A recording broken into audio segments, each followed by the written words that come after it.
taken down. So, Charlie Elliott, thank you for joining us here at Howard Kennedy. Thank you. Joining us from Billion Dollar Boy, one of our excellent clients, a creative influence and marketing agency. I know there's sometimes a little bit of confusion about, what a creative agency versus a talent agency does. Do you mind sort of clearing that up for us? Yeah, sure. So Billion Dollar Boy is a creative agency for the influencer age, is how we describe ourselves.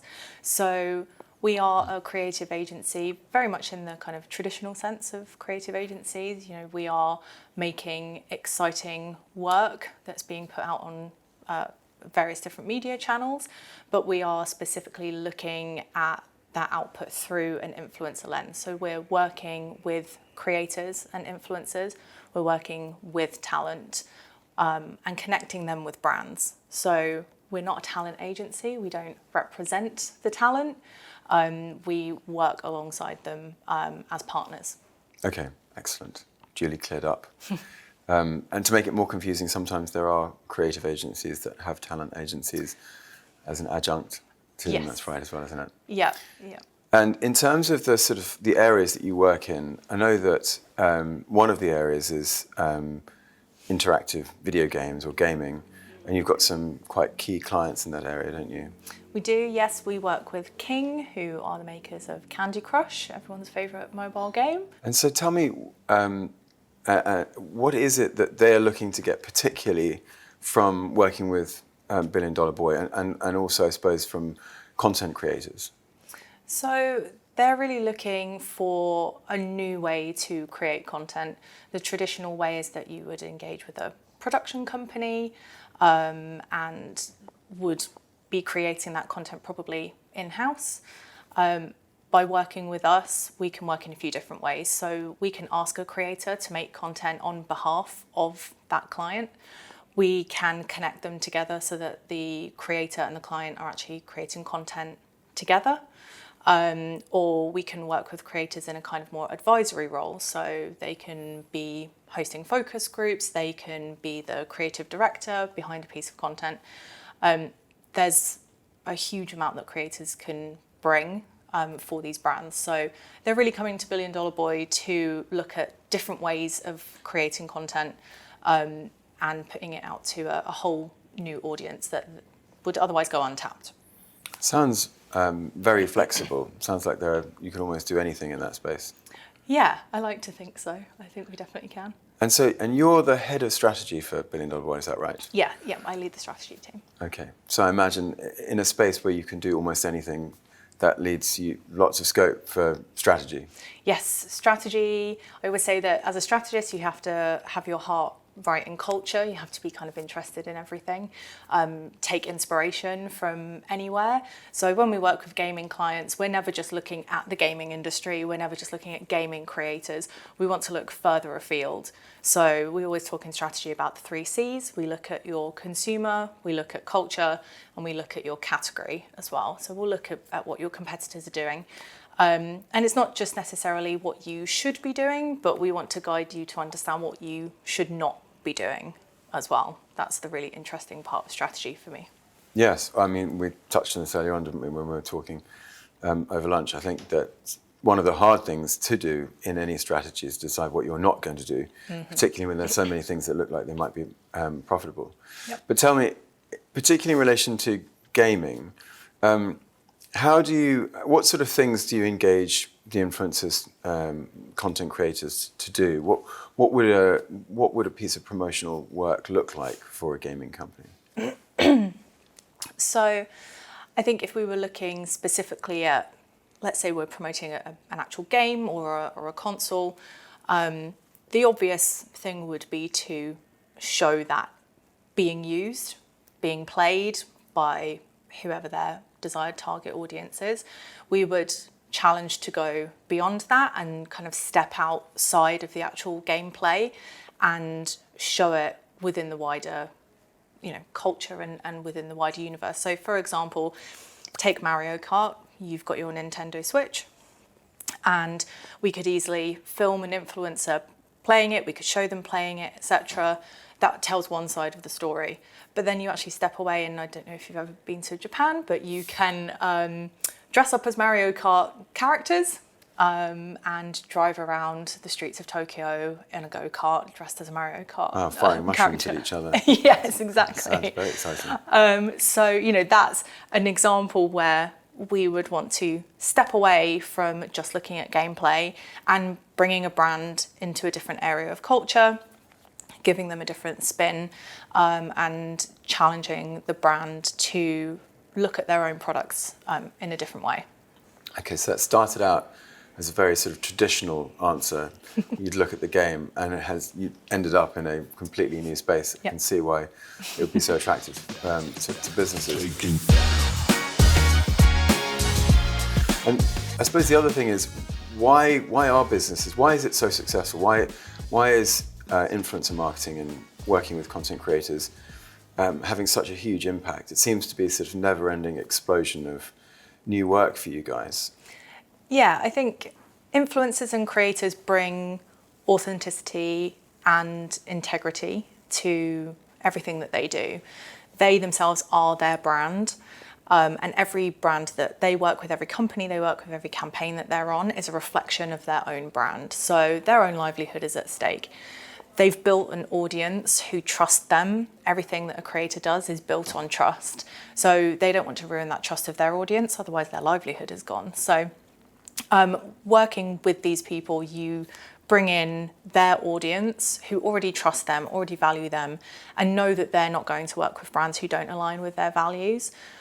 So there's real benefit in, you know, finding the right creators that align with your brand stance, because they can really kind of tell that story for you.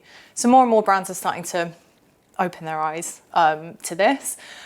They're starting to shift some budget towards influencer marketing. We find that the more digital savvy brands who are always the first ones to take the first steps towards new media, they're the ones who are already investing, you know, huge 6-7 figure sums into influencer marketing, you know, across the year. But we're seeing more brands start to tentatively take some steps now into influencer marketing because they realize it can't be ignored anymore. It has to be an integral part of their marketing mix. Otherwise, they're going to start missing out. It sounds like there's two things that can't be ignored. There's the fact that it's happening and that it's in the mix, and also that the content creators, in the manner in which they produce advertising, it isn't ignored. Because I think quite a lot of advertising probably does get ignored by people. You know, how many people spend that much time looking at, you know, 48 sheet display ads and, you know, backlit display ads. You know, I think maybe what you're saying is that you've got an audience that's already engaged and has integrity. Yeah, absolutely. And one of the main measurement metrics within more traditional media forms like TV and in print is OTS, so opportunities to see. And it's quite a vague metric. You know, it's your opportunity, it's your potential to actually see something. It doesn't mean they're going to see it. It doesn't mean they're going to stop and look up at that billboard or, you know, put down their phone and look at the TV when an advert comes on. With influencer marketing, you can measure it much more closely. You can see how people are engaging with the content through engagements like saving it or sharing it, commenting on it. You know, you see direct responses to what people are doing, and you can react accordingly. You can change your approach to influence marketing and your strategy. You can change it based on what is happening in real time, and that's a really exciting prospect, I think, for a lot of brands who, you know, could spend a huge amount of money on other media and, you know, frankly, they don't know if it is definitely being seen. Something that I've said to clients in the past is if you want to invest your money into print, you can go into the tube and I can show you where your money is, all over the tube carriage, all over the floor, where free newspapers and magazines have just kind of been discarded after a quick flick through on people's commute home. And is that really where you want your brand to be seen? Or would you on the floor? On the floor or on a tube carriage? Or would you actually rather it be in somebody's hand while they are actually fully engaged with the content that they are choosing to consume? It's not being pushed upon them. I suppose that in defense of those other pieces of media, they would say that just because they can't demonstrate to you in terms of clicks or what have you, that people have seen it, that doesn't mean people haven't seen them. Mm-hmm. I suppose the difference is that actually in your case, not only can you prove that people have seen them, but you can respond, as you say. You can say, well, this bit's not really working, let's just stop doing that and do, this bit over here. Exactly that. And so often now, brands and people are wanting to jump on board trends. So, we've all got TikTok now. You can see how quickly a trend can take off within, seconds. It's really quite amazing to watch. And brands want to be a part of that because they know if they become a part of that conversation, they're going to have more eyeballs on them. But from my perspective in a strategy department, it doesn't mean that they should be a part of that conversation. But that ability to be able to react really quickly is something that creators are fantastic at because they know what fits their audience. They have their tone of voice already and set to go. And often they're the ones who are actually establishing the trends as well. It's not usually brands who are establishing the trends. Exactly. So do you think that that's one of the things that maybe some of the bigger, legacy style brands struggle with a bit, in the sense that it feels a little bit, particularly on the trend side of things, perhaps on TikTok, feels a little bit more lightweight, and they feel it doesn't work for them. So what would you say to brands that had that sort of approach? I think for brands who think that jumping on board trends, etc., is a short-term win, it's actually not. It's part of a longer-term brand strategy. As I said, if you're going to jump onto a trend, it's not necessarily because you should. You need to be working with strategists and creatives to understand when you should be jumping onto a trend. You need to have people identifying those trends for you and getting ready to jump onto that. But it is part of your longer term strategy to build your brand online, build your tone of voice, get people to trust you. And it's very much a value exchange in that respect. You can't expect people to buy your product if you haven't given them something first. So that could be anything from a discount to an experience to a laugh. It's something that they get from you that then builds that consideration. And social media and creators are fantastic for building that first level of consideration. And then you build it and build it and build it. And over time, that's when you start getting your brand advocates, not just the occasional purchase. That's an interesting way of looking at it. I mean, I think that's probably a new way of looking at it, in the sense the concept that you can't expect anyone to buy anything from you unless you've given them something first. I think probably traditionally the way people thought about sales was that, people decided they wanted something and they went and got it, and maybe they got the thing that they'd seen advertised. Yeah. But what you're saying is that it's much more dynamic than that. Yeah, and there's loads of opportunities. People often don't know they want to buy something until they've been advertised to. Yeah. I'm certainly susceptible to that, even though I work in advertising. It doesn't give you a force field. It really doesn't, sadly, no. You still have stuff turning up from Amazon. Yeah, yes, constantly. But I think people are looking for brand experiences now. They're expecting brands to engage with them and provide something for them. A few years ago, we're talking maybe like 5, 6, 7 years ago, people started to be very against brands on social media. It was very much, this is my space. I don't want brands encroaching onto something that is mine and that I enjoy. And has that changed now, you think? That's very much changed now. So Gen Z, who, are the... But hang on, what age is Gen Z? I think it's 12 to 24. Okay. So they are obviously are starting to have a lot more purchase power now, but they are completely digitally savvy. They know they're going to get advertised to, and they don't mind having brands in their feed. That's absolutely fine, as long as the brands fit in with that ecosystem naturally and aren't pressing upon them something that they don't want to see.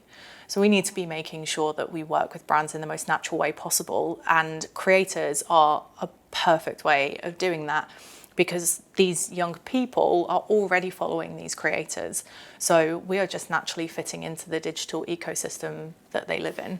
I can imagine creators being quite particular about that as well, not wanting to look, like they're selling out too much. Absolutely, yeah. Integrity is key when it comes to that.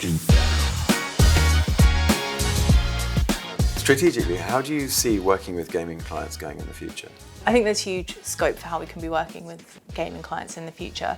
They are very much across platforms like Twitch and Discord. They know that their audiences are there, streaming their games and kind of plugging it for them. It's where gaming creators, I guess, traditionally live.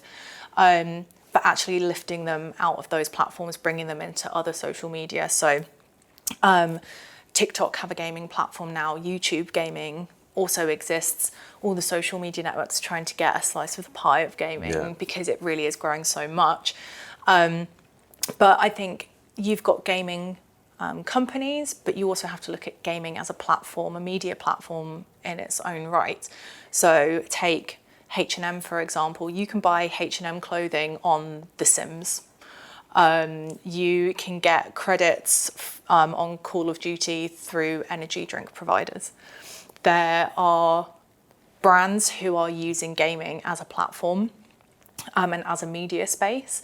And so actually gaming clients can be working with other brands and collaborating on something new and exciting and special. And again, it's going to give all that value back to the consumer as well.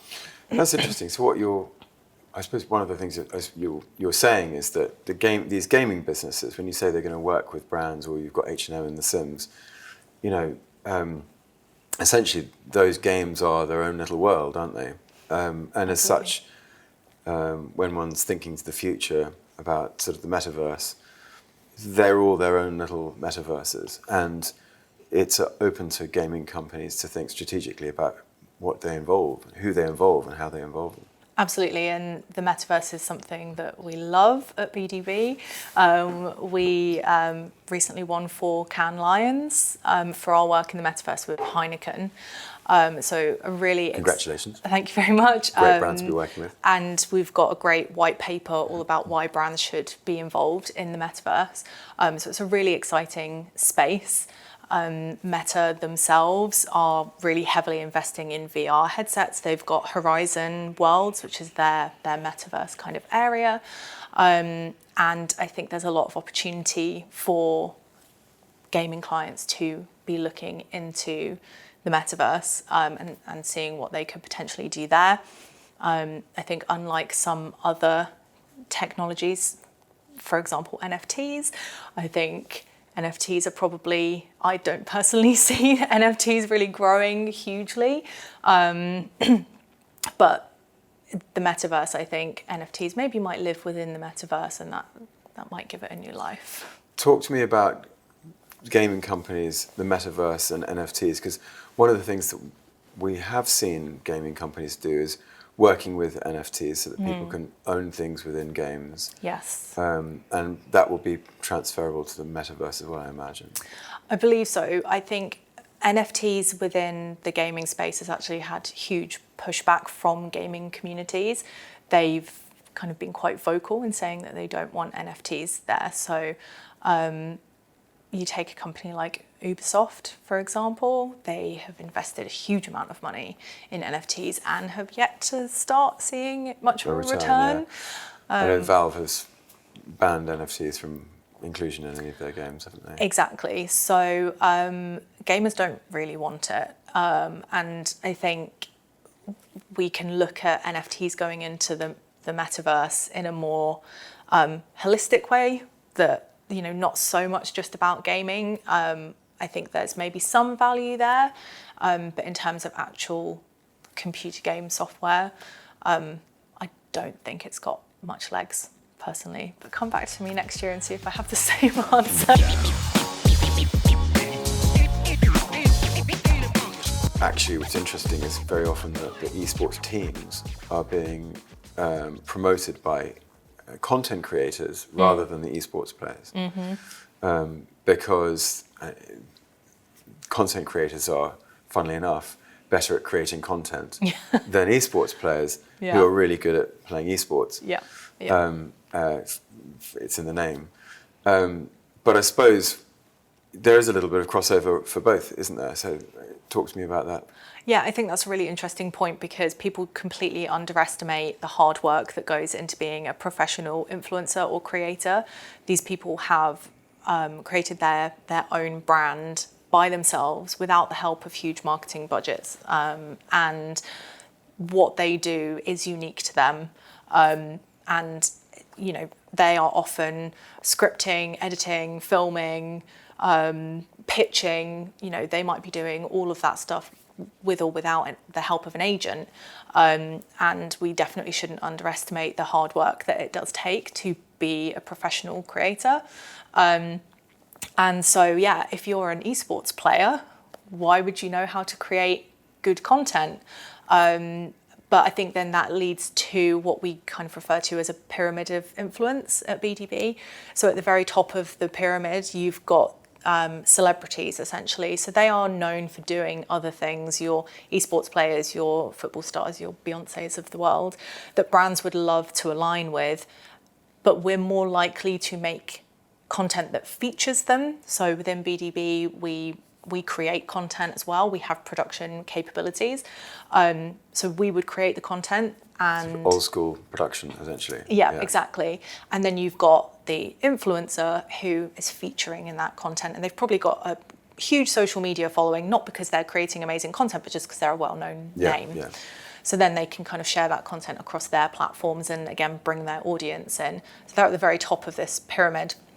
And then as you go down, the follower levels or the influence level start to kind of reduce, and you've got your macro influencers, micro, nano, and it goes down and down until you get to people like me and you who have... Everyone's an influencer now. Yeah, that's it. I mean, I can influence somebody to go to maybe a new restaurant, but that's about the capabilities of my influence.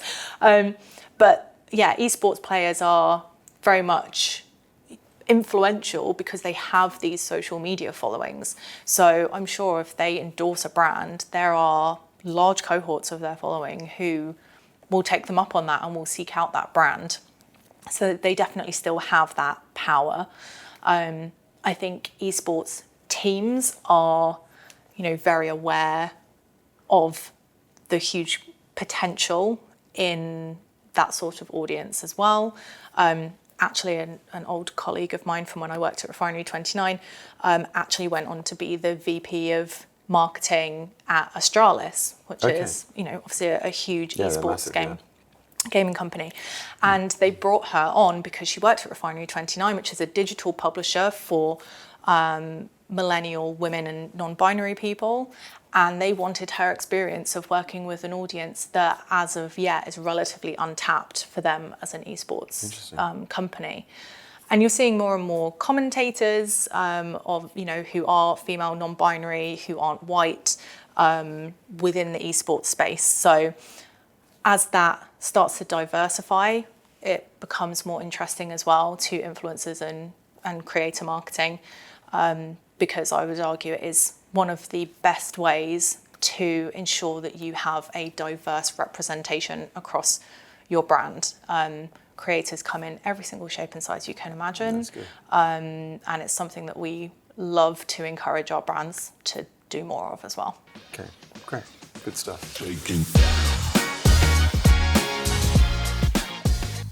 So Charlie, tell me about some of the problems that these content creators face when they're making content for companies that are in the gaming sphere. Is there anything they need to look out for particularly?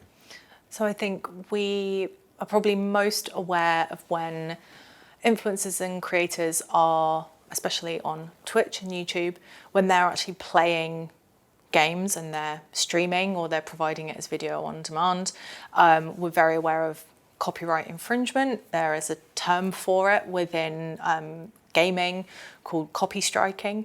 So if you get a copy strike, it basically means that you have published content from a particular video game without the permission of the publisher, and so the publisher could terminate it.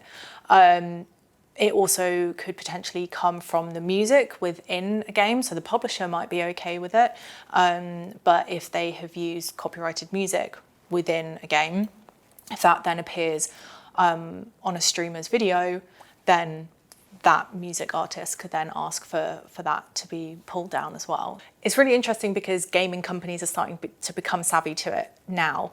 They understand the value of having a Twitch streamer, you know, actually playing their game. So actually they're starting to integrate within their games toggles where you can turn copyrighted music on and off. So you can play a game and you can just have kind of standard music in the background. Oh, that's interesting. So that you're not going to get any generic, copyright. Pre-cleared music. Yeah, elevator music just kind of playing in the background. Yeah. So you're running around killing people, but it sounds like sort of you're in a lift. Exactly. Weird. Exactly that. But yeah, they want people to be streaming, playing a game. I mean, the power of gaming and the scale of gaming is huge. More people play Candy Crush than watch Netflix, which is an incredible stat. When King told us that, we were just absolutely floored, and just really puts into the scale of you know what you can achieve. And one of the really interesting things about working with King is their main audience tends to be women kind of 45 plus.